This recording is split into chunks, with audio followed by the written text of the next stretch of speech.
are here with a man who does great things with shoes. Yeah, absolutely. You've probably heard of Toms. They're the hottest thing in fashion right now, and they're a pretty hot thing in business as well. Blake Mycoskie joining us now, founder of Toms. How are you, man? I'm great. Fantastic. Good. Nice to see you. Now you look relaxed and everything, and we were just talking just before we started. You just got back from Ethiopia. Yeah, I got back from Ethiopia like 2 days ago, and so I'm just getting a little acclimated to the time difference. It's 10 hours ahead there. And what were you doing in Ethiopia? Ethiopia is one of the places where we give away a lot of shoes. We actually make some shoes there too that we give to children who are potentially suffering from a disease called podoconiosis. It's a foot disease in different parts of southern Ethiopia, and it's preventable with shoes. So a large part of our giving is focused on that area. And explain one for one, the whole concept behind Tom shoes. Sure, the concept is very simple.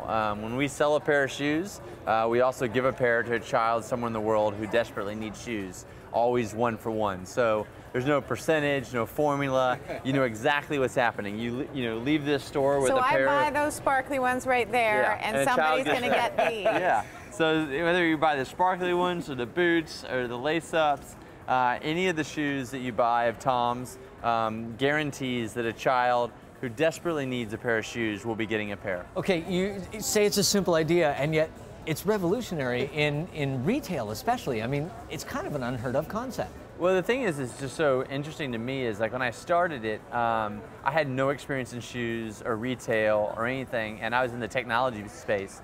And I did this as a side project because I met some kids that I desperately wanted to help, and I thought it'd be a small project. I had no idea that we'd be selling in 20 countries and giving millions of shoes away. How many pairs have you given away to date? So to date, we just passed our 1 million mark, and that was on September, I think, 16th. We gave our millionth pair of shoes away. I was actually there. It was in Argentina. And we're just going to keep on going. And Argentina was where it all started, wasn't it? Yeah, it's interesting. I was actually there on vacation originally, and I met some volunteers that were doing work with children in these villages outside the main city, and they were going around collecting slightly used shoes to give to the kids, and I applauded their effort, and I understood how important it was, but I felt that charity really wasn't the best situation here, because if you could create a business model is what we decided to go, and not just a charity, then we're not dependent on donations. And I think that's one of the things that's very difficult, especially when you have a tough economy or whatever, is if you're dependent on donations, then you can't really control the steady supply of shoes to the kids that need them.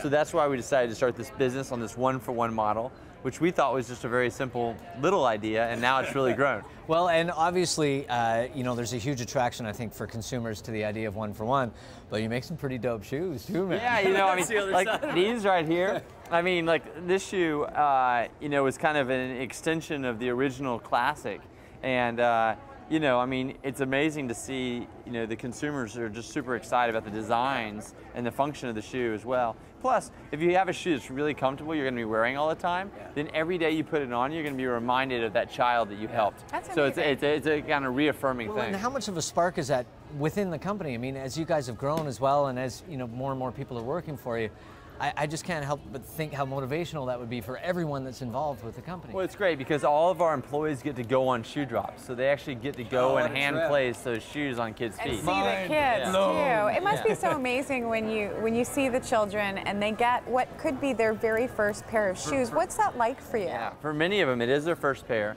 and it just is so exciting, and it never gets old, and it's always different, and you never know what the experience is going to be like. And for me, what's become my favorite part of the trips is not when I'm actually placing the shoes on the kids' feet, but when I'm watching all these volunteers do it for the first time, because then it kind of brings back those memories and thoughts of the very first time that I did it. And there's no better feeling than that. And obviously the company is super successful. You guys have been doing this for a long time, making money now, but why in the beginning give away half of what you have? I mean, this business concept wouldn't make a lot of sense to people, but you've managed to make it successful. Why is that? The first couple of years was really tough because we were losing money and we were giving away shoes. And, but I knew that the model would work if we reached a certain volume. I knew that it had to get to a certain volume where we could, not have those fixed costs spread across a larger volume, selling in more countries. And so in the last 2 years, as we've started to increase the volume, the business has started to make sense as a business and as a charitable act. And that's really what's key to sustainability. And I could be wrong, and feel free to correct me, but I don't think I've ever seen a Tom's ad.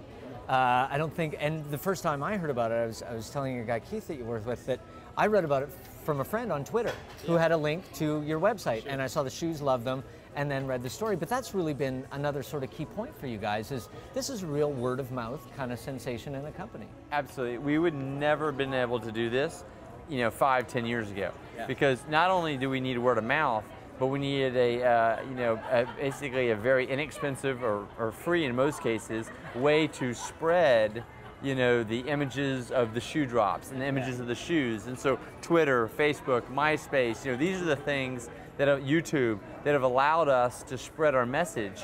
And so, and that's also how our business model works, because we're not spending all this money on traditional advertising, so we can put that money back into the shoes that we give away. But it's a trip because it's about the story, right? Which is what things used to be. It was word of mouth, and your neighbor would tell you about something. We got away from that, and it was PR, and it was all this stuff, and yet now it's the story again.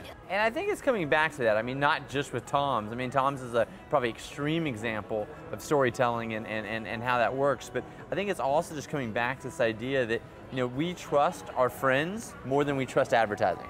And it's easier to get a recommendation from a friend today than it ever was, whether they live in London or Canada or the US, because it's just on Twitter or Facebook or whatever. So I think it's an interesting paradigm shift we're seeing in how not only businesses are marketed, but also causes.